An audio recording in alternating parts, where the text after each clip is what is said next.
We've taken the process of pruning climbing roses and broken it into 5 basic steps using the acronym Prune, P-R-U-N-E. We'll walk through each of these basic steps, and the end result will be a beautifully trained climbing rose that's going to produce blooms top to bottom throughout the summer. The first step is P, prepare your plant. We're going to remove any canes that are in our way and can't be trained back up onto the trellis to climb. It just makes it easier to work and gives us a safer area so we don't get poked in the eye. As you can see, these 2 canes right here are coming out into the bed, and they're growing in such a way that it's going to be impossible for us to tie them up. So we're going to go ahead and take these off.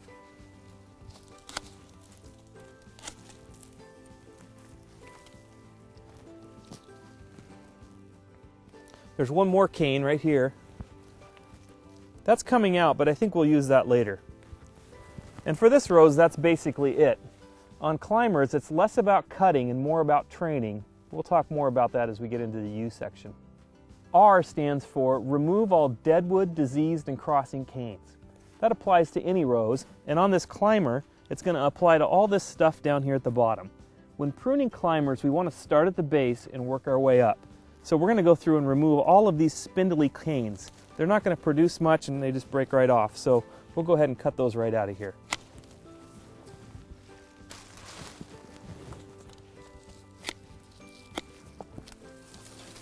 And as you can see, it really opens the plant up so we can see what we have to work with. There's a diseased cane back here. We're just going to cut that right off. Put that out there. Right in here, I'm going to take my smaller pruners and I'm going to cut out some of these crossing canes here. They're really in the way and not going to develop blooms. Deadwood. A common problem with climbers can be a cane that rubs against the trellis. It develops an open wound here, which is susceptible to disease. We're going to go ahead and cut that right out. As you can see right here, there's an open spot. We're just going to cut that off right here. So we've removed the problem areas of the plant, and that leads us to our next step, U, understand your plant. This is the time when you want to step back from the plant, take a look at it, and determine what do you want this climbing rose to look like and do. What location is it in? Do you want blooms all over the plant? Do you want to train it in a certain direction? And in this case, we want to blooms top to bottom as best as possible, and we want to fill this trellis. So we're going to step back and look at the canes and begin looking at how we train those. On a climbing rose, there's 2 types of canes, main canes and lateral canes. Main canes come from the base and go all the way up the plant. Lateral canes come off of the main cane and are what produce blooms.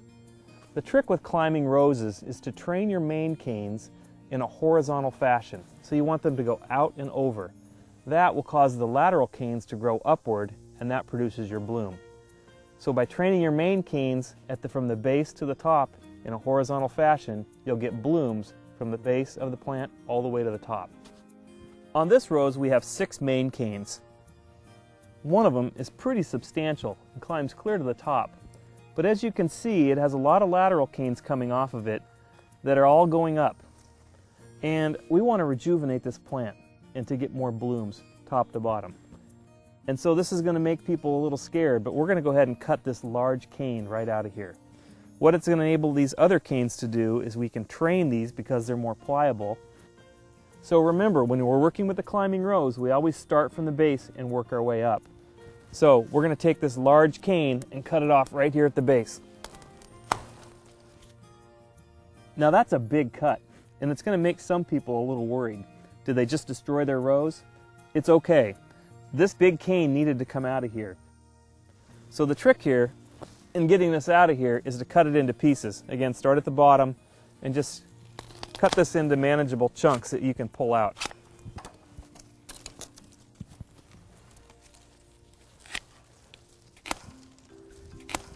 By starting at the bottom and working your way out, you won't accidentally cut off one of those main canes that we left in place and want to use.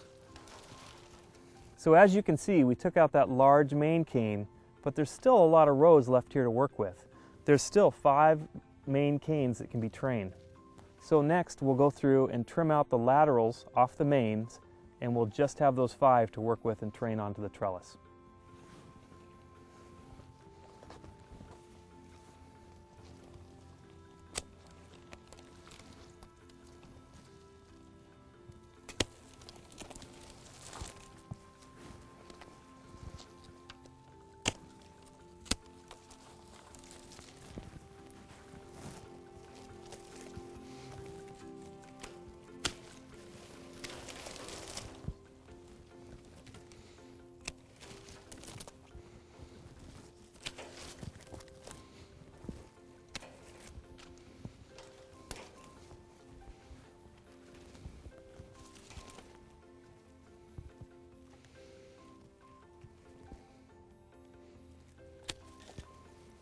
And right here on this main cane, we have some branching happening. And we have to make a decision because we can't train all of this in the same direction. It's going to fight each other.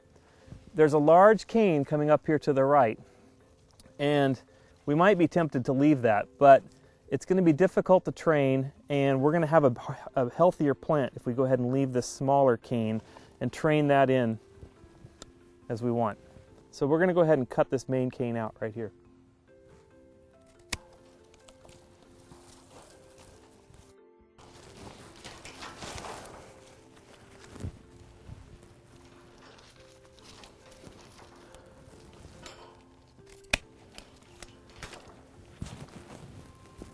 I said earlier that pruning climbers was more about training the canes and less about cutting them, but as you can see, we cut a lot of canes out of this rose.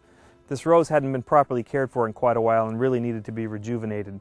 So now we're down to 4 main canes which we can train onto this trellis, and we will still get abundant blooms this summer and lots of growth. This rose is going to love what we've done. So again, let's start at the base and work our way up. 1 cane at a time, we'll begin training these onto the trellis. This is a pretty long, pliable cane, and I think we can bend it 2 different times. So we're going to go ahead and tie that right on here with a zip tie. Not too tight. Snug enough that it holds it in place. And again, right over here.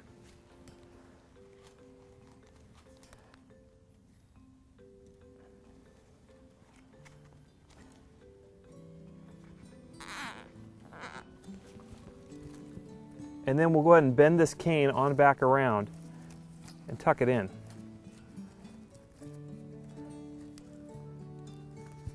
That'll allow us to fill the whole bottom portion of this trellis.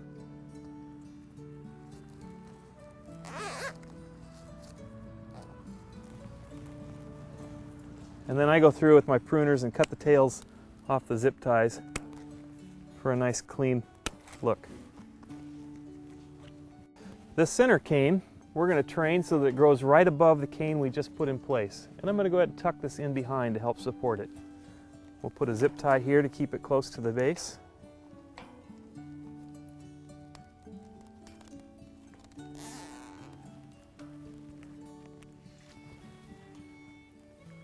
And we'll go ahead and guide this cane up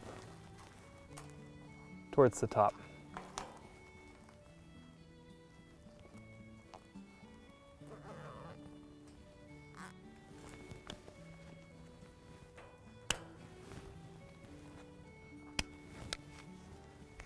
This cane we're going to bring right up like this, and we're going to zip tie it here so that it stays in place.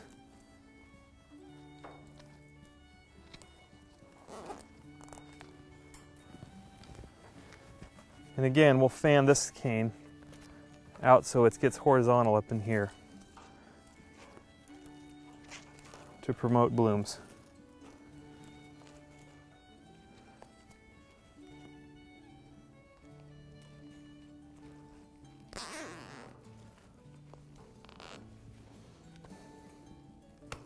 And we'll go ahead and take these lateral canes back to a bud.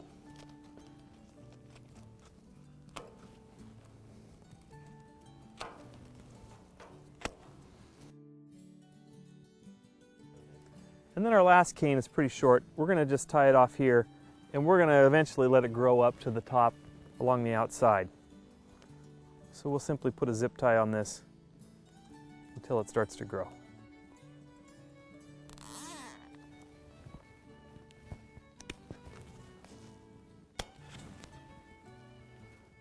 Now we're ready for our next step, which is N, nothing left behind. We're going to clean up all of the leaves and diseased canes and everything left underneath this rose so that we have a clean start. None of those spores and problem areas will be there to grow this spring, and you'll have a healthy start to a happy rose.